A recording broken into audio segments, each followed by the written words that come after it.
निरंजन जी से अनुरोध करूंगा कि वे प्रेम जी का स्वागत शॉल और श्रीफल से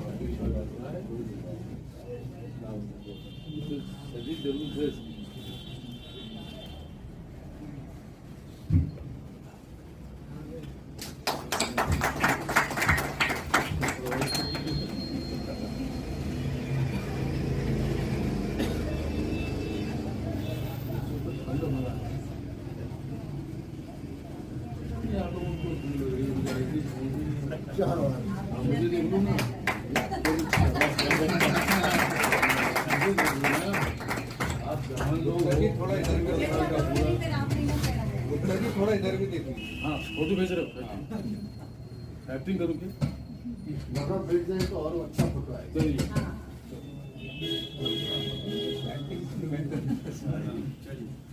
तरीके से उल्लास सरमोलिया जी का स्वागत अनुरोध करूंगा कि रेखा जी का स्वागत हमारे बीच वरिष्ठ चित्रकार है, संसार भारती की बहुत पुरानी कार्यकर्ता है, काकड़कर जी की शिष्या है, शॉल और श्रीफल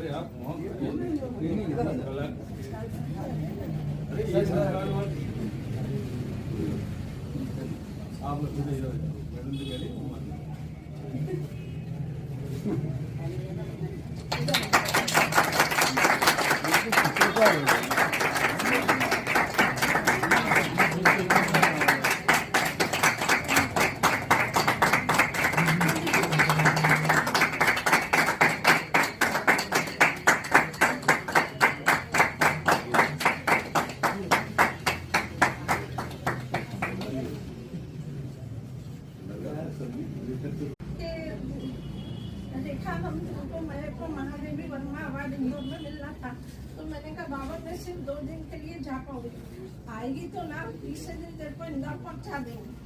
तो कितना अच्छा रहा, इसलिए मैं बता रही हूँ कि अपने सबके घर में बुजुर्ग रहते हैं, तो मुझे कहा कि टिकट तो नहीं मिल रहा है, ताई आप लोग फ्लाइट से पहुँचा दें। मैंने बोला हाँ ठीक है, आप फ्लाइट से पहुँचा दीजिए। तो बोले ऐसा करते हैं आप सीनियर सिटीजन हो तो हम व्हील चेयर लगा देते हैं। तो इतने अच्छे से मेरे को व्हील चेयर पर, क्योंकि दिल्ली में काफ़ी दूर तक रास्ता जाता था, फिर इंदौर की फ्लाइट मिलती थी, तो फिर मेरे को वहाँ तक छोड़ा। मैंने इंदौर में समय पे पहुँच के अपना महादेवी वर्मा अवार्ड भी लिया। और बाबा जब भी मिलते थे इतने प्यार से बोलते थे। हमने उनसे कहा था आपका 100वां वर्ष मनाएंगे, लेकिन वो हमारी इच्छा मन में ही रह गई। और बहुत लाड़ प्यार से सभी को रखते थे, जैसे हमारी ताई भी हमको रखती है। मैं उनको सच नमन करती हूँ।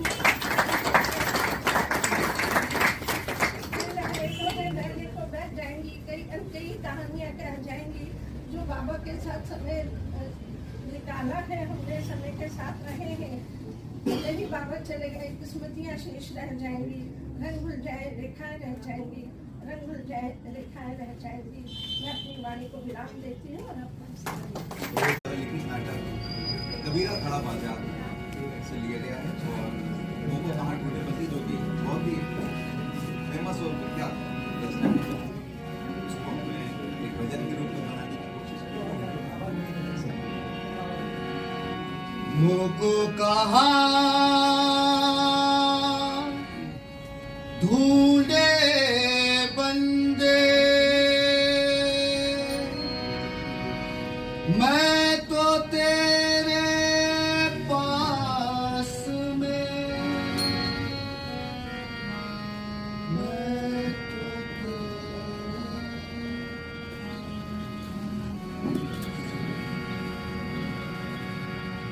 मोको कहाँ ढूंढे बंदे, मोको कहाँ ढूंढे बंदे, मैं तो तेरे पास में, मैं तो तेरे पास में।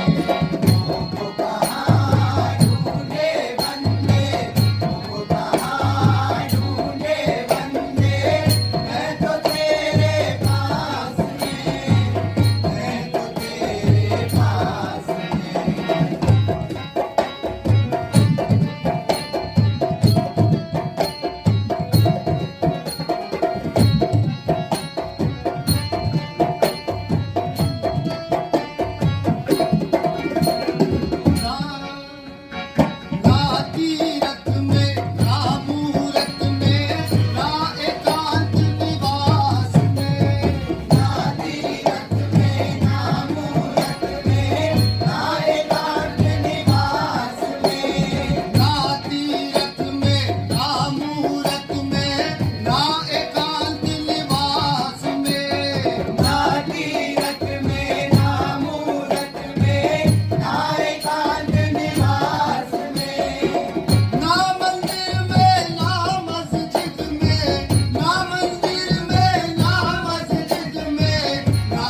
अपने हाथों से करें।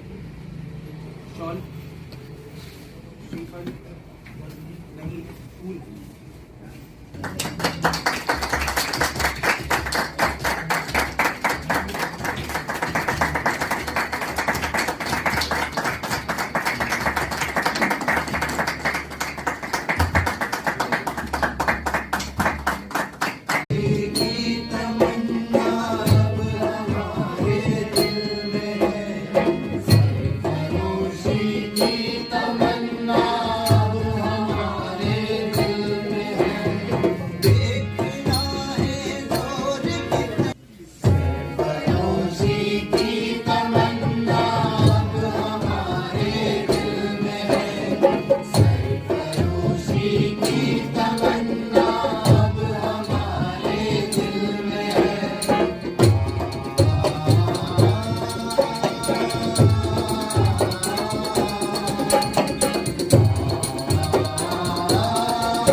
शहीदों की चिताओं पर जुटेंगे हर बरस मेले, वतन पे मिटने वालों का यही बाकी निशान।